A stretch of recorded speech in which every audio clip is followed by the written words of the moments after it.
ये सब क्या देखना पड़ा। हेलो गाइज, कैसे हो आप सब। आप लोग बोलेंगे ब्लॉग स्टार्ट कहाँ से कर रहा था, तो मैं आया था अपने दोस्त के गांव में। मेरे दोस्त का ट्रैक्टर था जो माटी लोड कर रहा था ट्रैक्टर में, जो ट्रैक्टर में लोड करने के बाद बेचने के लिए ले जा रहा था बीरगंज।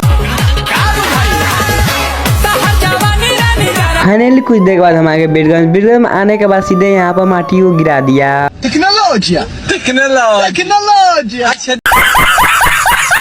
उसके बाद हम सब पर अपने घर की तरफ। Bye guys.